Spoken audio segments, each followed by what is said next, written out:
Jordan, I hear you're the star of your own show. You've had a film crew filming you today? Yeah, I have. How do you know that? Ah, because it's for me. No, that sounds wrong. Why is it? What are you If you doing? just want a video, I'll do a Yeah, day in the life for you. if you could. Is that what you're doing? Yeah, it was like a day in the life. So they came in the morning, came in the house, saw Blue obviously, and then just went round my day. But they mentioned one of the questions they mentioned about the podcast in because I said I was doing that tonight. So is that why you know? Maybe. I have ways of knowing these. Did you invent things to do today? I'm not saying your life isn't extraordinary anyway, but or did you just do like the really dull things, like go to No, supermarket? I was really dull today. I was like, it was a hard session. I'm going home to sit on the sofa, and put a film on. So yeah, don't need to make stuff up just to be like, oh yeah, I'm going somewhere. Busy. That's totally what I'd do. Yeah, I was like, I'm not. Footballers don't always have to do everything all the time. They'll be dead. I mean, like MTV Cribs, I'd be hiring out Airbnb, a swanky pad. Oh, your pad's already swanky. Anyway, I'll shut up.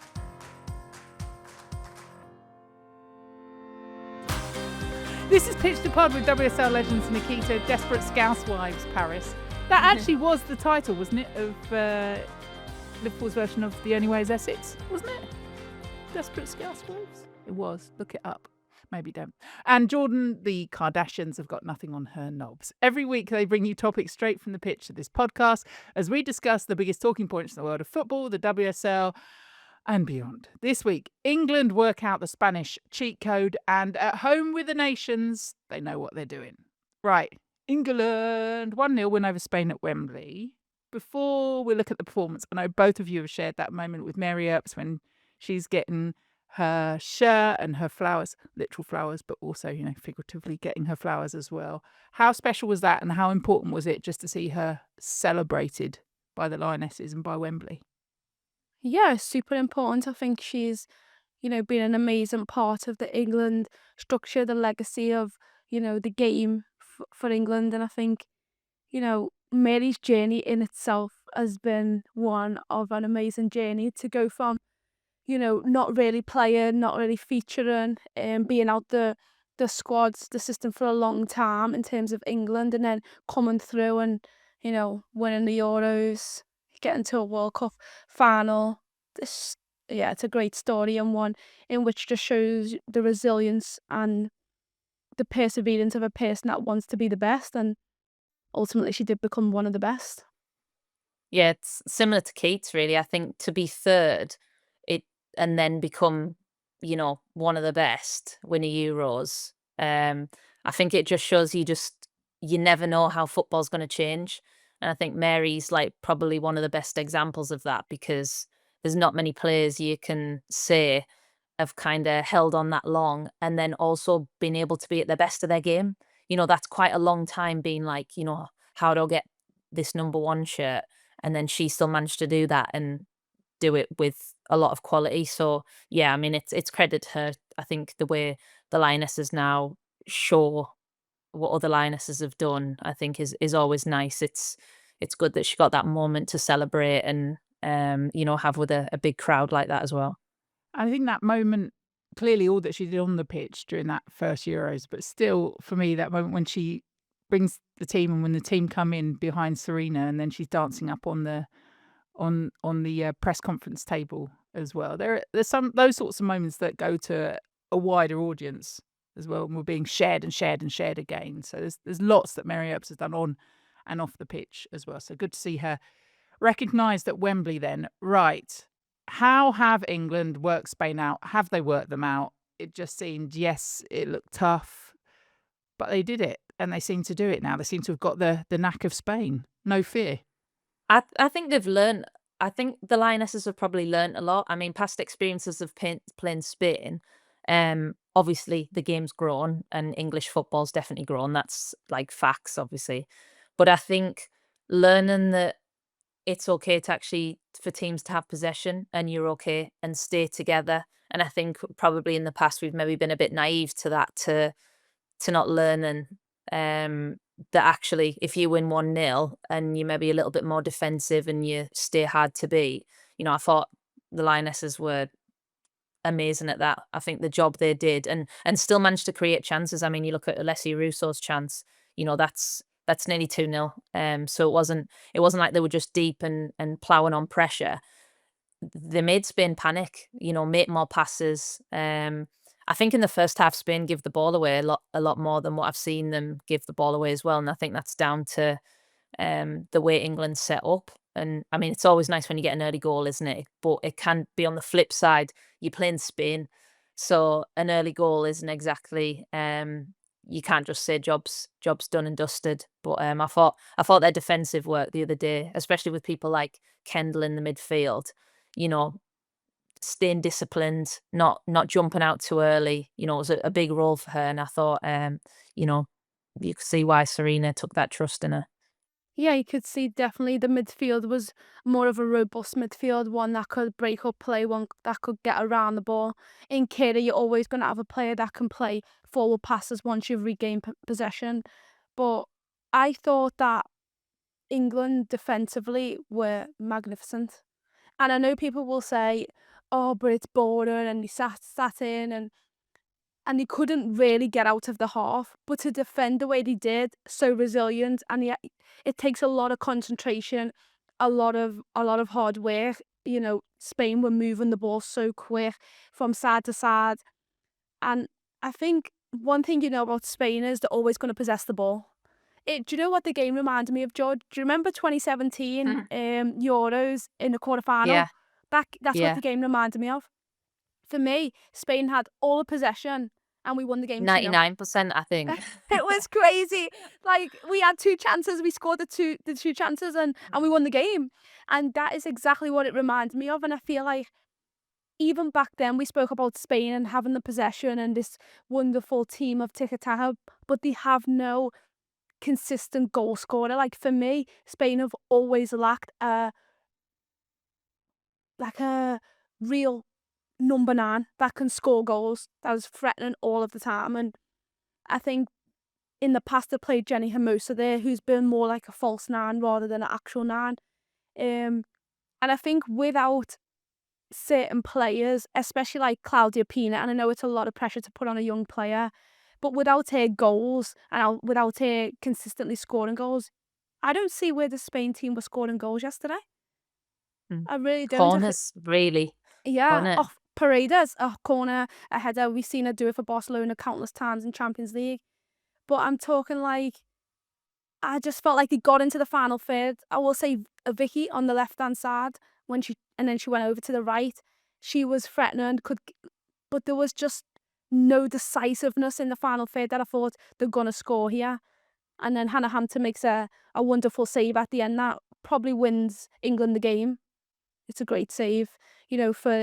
We've spoke about Hannah Hampton and her concentration throughout 90 minutes, and can she stay in the game? And in that moment, England needed her the most, and she came up trumps. But the game for me was, a great defensive display for England. And I think personally, England took more out of that game than Spain, not just because they won, but because they showed a way in which they can win games in a tournament. Whereas Spain, you would have said that performance could have been in any situation, if you know what I mean. Like, in any game, that's what they do in every single game.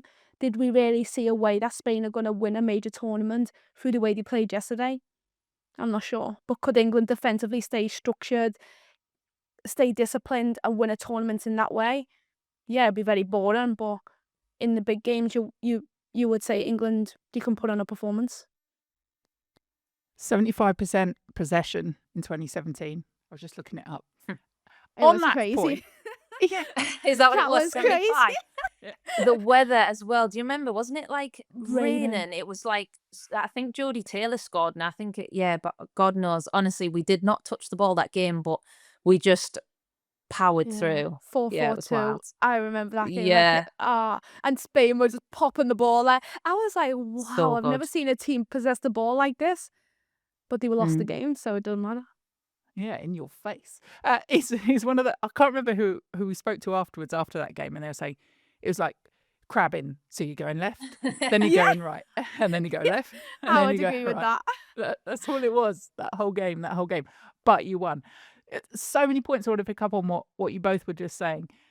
Number one, boring game, it doesn't matter, right? Does it? But as players, how hard is it not to switch off, to make sure that you are Hannah Hampton in that final moment, pulling off a save that's as good as a goal, to keep your discipline when you know you've got to, like in the 2017 when they're playing it around, and you just got to keep your shape as well. How do you not let your mind wander? I mean, mine wanders within, as you well know, 30 seconds of doing anything in life. But how do you keep switched on? Do you just have to physically keep saying to yourself, right, back on it, back on it?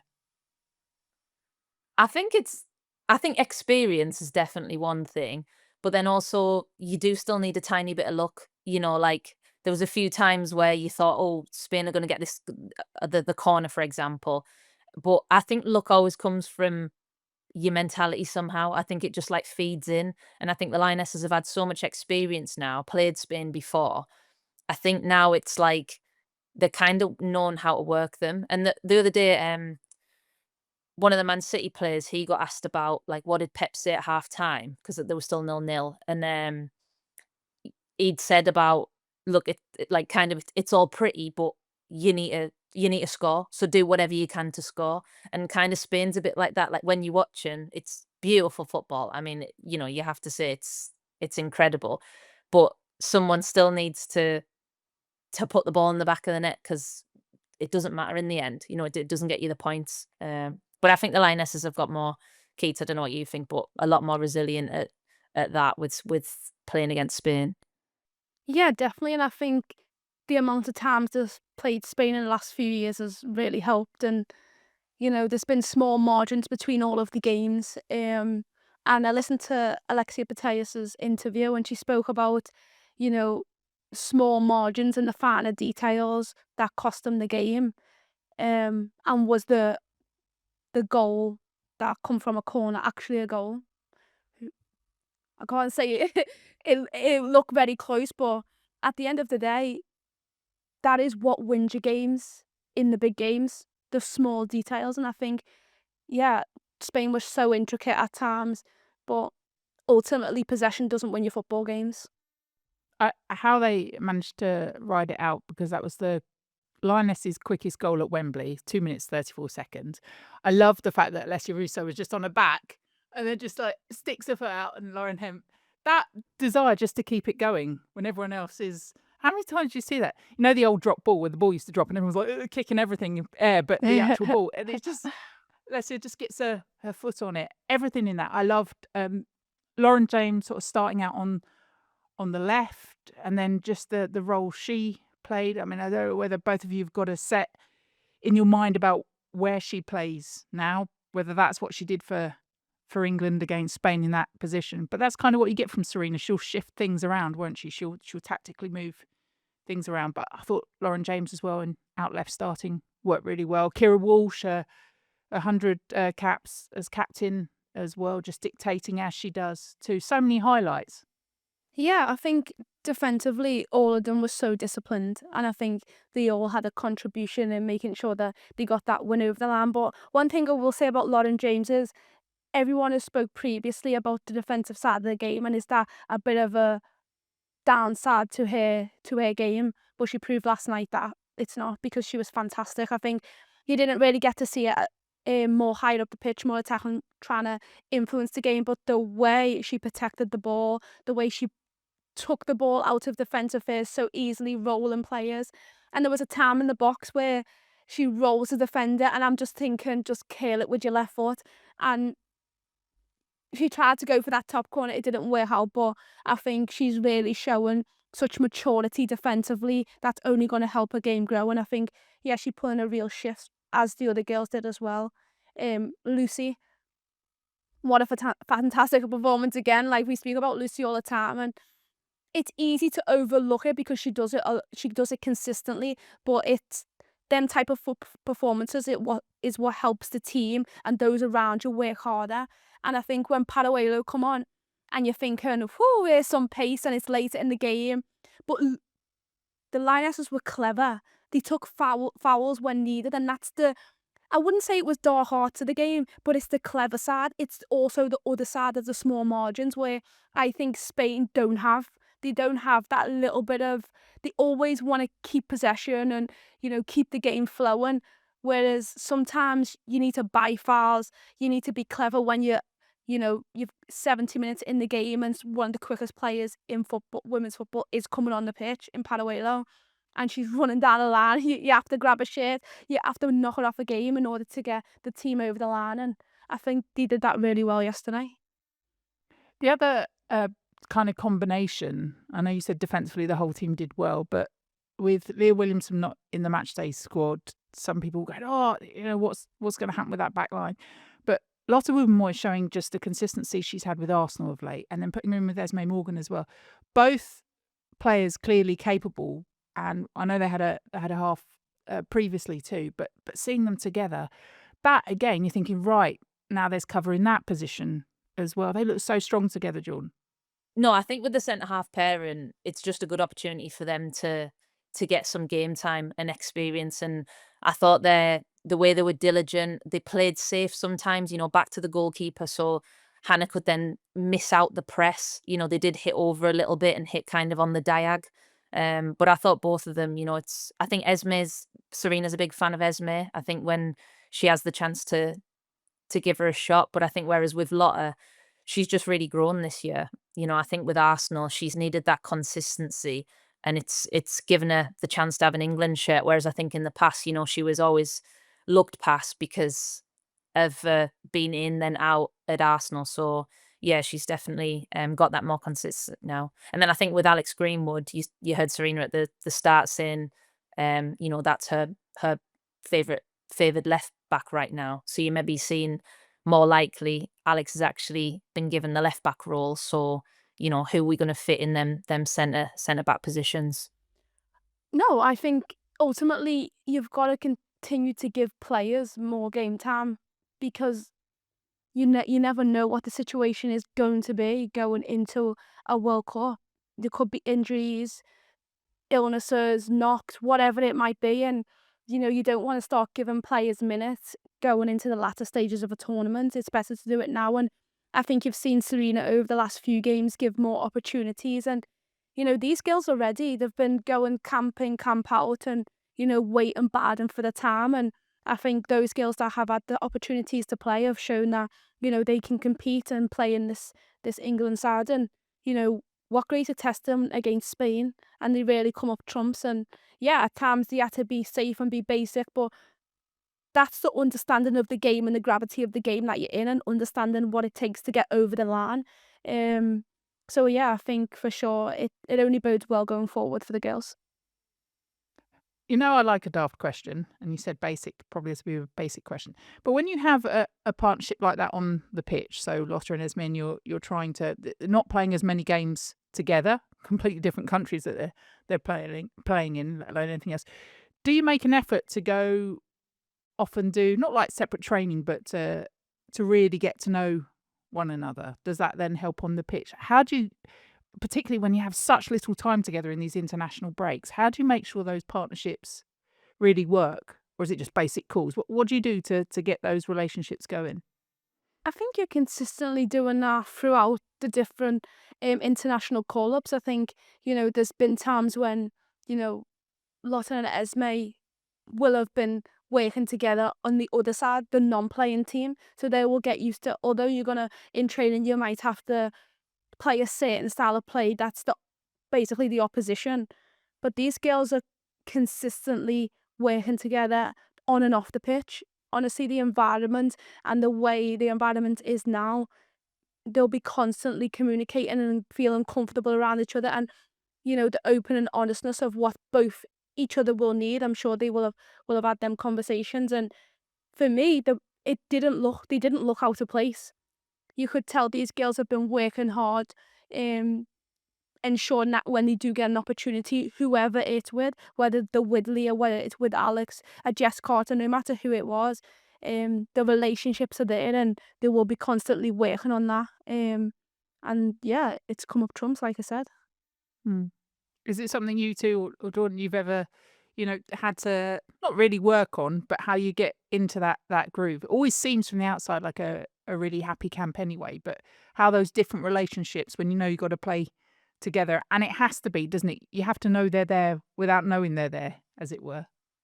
Yeah, well, I guess you're all there because you're the best in the country, so you all have good attributes that are there for a reason. So I think you have to trust in your own ability and trust in the way you play, and then you feed in with, right, I know that Kira likes to play into the pocket, so let me hold in the pocket a little bit more so I can get the best out of me, which is turning in the pocket. I think you just slowly start to build relationships, but also them players all individually are good enough to adapt to lots of different situations now. You do, even at club now, you play with a lot of different players, especially if you're in the top four teams. You're adapting all the time to against different formations. And I think naturally you have your unit groups where you do speak on, like, I don't know, a basic example of like, oh look, when I'm here, give me it. I want that pass. So yeah, it's just a building process, but I think also you trust in Serena picking the partnerships that work. It's like what you said about Lauren James. Um, she can play 10 or the wing, and you'll get different attributes out of her, but you're still going to see a very good Lauren James. She's one of the best players in the world. Like Keith said earlier, I mean, she's scarily good. Like like she was picking the ball up near the Lionesses corner flag Yeah. and getting them up to the halfway line. I mean, it makes it look so easy, and we all know that is a 1% of players can do that. So it's just kind of trusting each other and trusting to get the best out of each other. That trust, saying to Lucia Kendall as well, 21 years old, 6th cap for England, just go and do your thing. Again, just someone that just went slotted in. I know there's all the work that goes on in the background to make that happen, but against Spain in that moment, just looked so comfortable. Yeah, I think her performance comes from her qualities and, the performance that she's had for Aston Villa this season. But don't underestimate the impact of the players around you and the environment that you've landed in and how they've seamlessly made you feel your best self to go out and perform like that on Wembley is no easy feat against any team. We're talking about Spain. And I think she could have had the opportunity to go 2-0 up on the edge of the box. I'm sure Serena will have her doing shooting practice this week, but no, for real. She thought it was in. Serena thought it was in. I bet she's dreamt about that shot a few times. Honestly, I don't think it's still on record in her mind. Yeah. It's getting fast forward, rewind, stopped, paused. Yeah, I think for sure that moment, she probably would have wished she took the whole hint of put your head down, head over the ball and just hit it as hard as you could. But, I'm sure them moments or a moment like that will come up again for her because I think she's got a lot of quality and I'm sure she's growing each camp and each game she's playing. Yeah, she's been, I think when she played her debut, I thought she was so tidy on the ball. And obviously that was a different game. Naturally, England had a lot more possession, but the way she was playing forward, using her body, her first touch, you can see what she could develop into. And then she just needs that experience and guidance. And, with the injuries they've got in that area at the moment, there's an opportunity for her to actually, say, I am ready. Doesn't matter about my age anymore. Like, trust me, and I want to play there. And it's all about still doing it on the day. So she's put herself in a really good position, I think, to make Serena think, we've got a player here that could potentially, push players for that starting shirt. Have either of you got those moments you still rewind, play, pause, play, rewind in your head? Yeah, I feel, I think. Especially if you're on Wembley and you have a moment like that, you'll be definitely replaying it and rewinding it. But, next time an opportunity like that comes, I'm sure she'll take it. This is Pitch to Pod with Nikita and Jordan. That sounds like an iconic pop duo. I think I'd like to hear that. It's about right. Time for your song. Wins for Wales, Northern Ireland, draw for Scotland then. If you haven't listened to last week's episode, go back, have a listen. Don't listen to me telling Fionn Morgan about she got French then, Fionn Morgan, about a fish wheelchair. But do listen as she gives us the inside scoop on Wales ahead of the fixtures against Albania. Right, Hannah Kane scored twice, 4-0 win for Wales over Albania. They're level on points with Czech Republic. 9th of June. That's kind of the decisive match in this race for top spot. Wales and the Czechs have got identical records at the halfway point.